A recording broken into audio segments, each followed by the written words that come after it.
nabigeena qaaliga ah Muxammad sallallahu alayhi wasallam runtii waan dhaawacanahay maanta qalbigeyguna xanuun badan ayuu dareemayaa. way ku sawireen sawiro aanad u qalmin waxayna kugu yeereen magacyada ugu xun. ma hubo sababta ay ku neceb yihiin, xaqiiqdii ma sharxi karo. waxaan ula jeedaa inay jiraan wax badan oo ay ka baran karaan. runtii waa ceeb intaa la eg. hadday ogaan lahaayeen cidda dhabta ah aad tahay, waan hubaa xaaladdu sidan ma sii ahaateen. hadday keliya arki lahaayeen wejigaaga, ama hadday keliya arki lahaayeen dhoola-caddeyntaada, hadday keliya arki lahaayeen sida aad u daryeeshay ilmaha agoonta ah. laga yaabee hadday ogaan lahaayeen sidaad uga hortimid kuwa aasay gabdhahoodii iyagoo nool, iyo sidaad noo bartay in midkiina ugu fiican uu yahay kuwa ugu wanaagsan haweenkooda.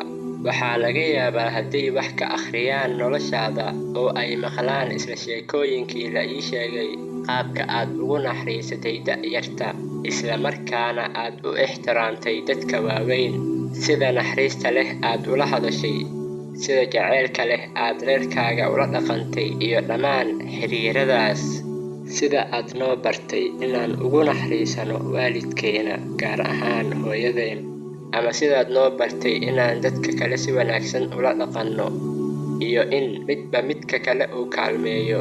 ama laga yaabee sida aad noo bartay kulligeen inaan siman nahay iyadoo aan loo eegayn midab ama qabiil. ama waxaa laga yaabaa haddii ay maqlaan sida aad dadka u garab istaagtay xilliyada ay dhibta ku jireen, iyo sidaad qof walba u dareensiisay inuu muhiim yahay mar kasta oo aad ag joogto, ama sidaad ula saaxiibtay ducafada aadna ula fadhiisatay masaakiinta, sida aad noo bartay inaan weligeen seexan hadday dariskeenu gaajaysan yihiin, ama sidaad u daryeeshay dunidan xayawaankeeda, geedaheeda, oo aad noo bartay inaan biyaha ilaalino, ama sidaad uga hortagtay musuqmaasuqa, sidaad ula dagaalantay calooshood u shaqaystayaasha. waxaa laga yaabaa markaa inay arki karaan inta aan kuu baahan nahay. waxaad ahayd nin ka soo horjeeda cadaalad darrada, una soo halgamay dulmanaha, haddana ahaa nin awood u leh inuu cafiyo kuwii waxyeeleeyey maalintii furashada. haddii ay akhrin lahaayeen malaha markaa way fahmi lahaayeen. kaasi waa Nabi Muxammad sallallahu alayhi wasallam. ma aha nin caadi ah, waa ninkii ugu weynaa ee taariikhda bini'aadamka soo maray. hadday ogaan lahaayeen waxaa laga yaabaa markaa in sidoo kale ay ku jeclaan lahaayeen.